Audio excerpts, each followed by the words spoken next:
Hello everyone, this is Mike at Play Favorites. We're a friendly neighborhood toy store located in beautiful Front Royal, Virginia. And this afternoon, my goal in life is to teach you how to play a brand new game from Ravensburger all about memory and bluffing called That's Not a Hat. Now, the goal of this game is not to collect cards. You do not want to collect cards because every card that you collect is a penalty point. The round ends as soon as a player has collected 3 penalty point cards. At that point, everyone keeps a tally of how many penalty points they have, play a few rounds. At the end of a few rounds, whoever has the least penalty points wins the game. All right, so there's your goal, but how does it work? Well, the idea here is that players are giving each other gifts, but they have to remember which gifts they are giving each other when they both give and receive the gifts. But if you can't remember something, don't worry, you can always bluff, because remembering this stuff is going to get really, really hard. So on the table in front of me, I've set up this game for 4 players. We've got a player with a duck in front of them, a player with a compass in front of them, one player's got a banana in front of them, and one player has a key in front of them. So these are the gifts that we are starting with on the table. Player number 1, that's me, takes a card, turns it over, says, oh, I've got a spoon. All right, we take that card, flip it over. So you see over there that the spoon, on the back of the spoon, there is a white arrow that points to the left. So you turn the card over, pass it to the player to your left and say, here, I am giving you a spoon. The player to your left can either refuse the card or they can keep the card. This early in the game, they're definitely going to keep the card. They are going to say, thank you for that spoon. And they're going to put it face down on top of their previous gift. Now it's their turn to give a gift. They're going to give their face-up gift they're going to turn it over. It's also got an arrow pointing to the left, so they're going to give their compass to the player to their left. They say to the banana player, here, I have a gift for you. It's a compass. Since that card was just face-up, banana player knows for sure that it's a compass, and they take it, and they will put the compass on top of their banana.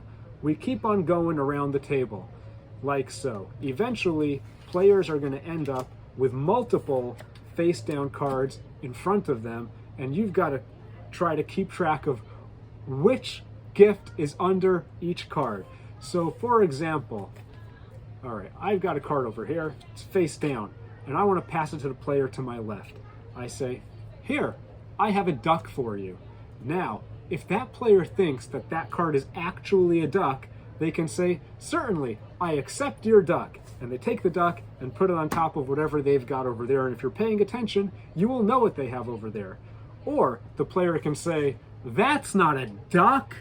And we turn over the card. Now, if they were correct, and that is not a duck that I just gave them, well then, since I am the giver of a gift and I didn't even know what I was giving, I have to take that card and I put it aside as a penalty point. However, if I try to give this player a card and they say, that's not a duck, and we turn it over and it actually is a duck, well then that player has to take the card and it is a penalty point for them. The player who received the penalty point at the end of any miniature round over here will draw a new gift right away. It's lipstick, and will immediately say, hey everyone, I got lipstick, flips it over, there's an arrow pointing to the left. They immediately give that card as a gift to the player to their left, or if the arrow is pointing to the right, to the player to their right. A good way to remember how this works is that you never buy a gift for yourself. So whenever you draw a card from the pile, you always have to immediately give it away to the player to your left or the player to your right. The game goes on until one player has 3 penalty point cards in front of them from not accurately remembering which gifts they are receiving or giving. At that point, everyone tallies how many penalty point cards they have received that turn, that round, play another round. At the end of the designated amount of rounds, whoever has the least penalty points is the winner. Now, here's a couple of tips for playing this game. If you do not remember what's underneath your card, act extra certain. Pretend that you do. Pretend you know exactly what you're giving the player to your right or left. If you do remember what gift you are giving, don't let the other players know that you actually remember perfectly what you're giving them. Pretend to be uncertain. And sometimes, if you're unsure, if you're sure, you can pretend to be unsure. If you're unsure, pretend to be sure. pretend that you're trying to bluff people, so on and so forth. This is an awesome and very, very challenging game of memory and bluffing. I like it a lot. You can play it with 3 to 8 players, which is pretty good. Takes 15 minutes to play. Recommended for ages 8 and up. This is Mike at Play Favorites. Thank you very much for watching. Please subscribe to our channel and have a wonderful day. Toodles.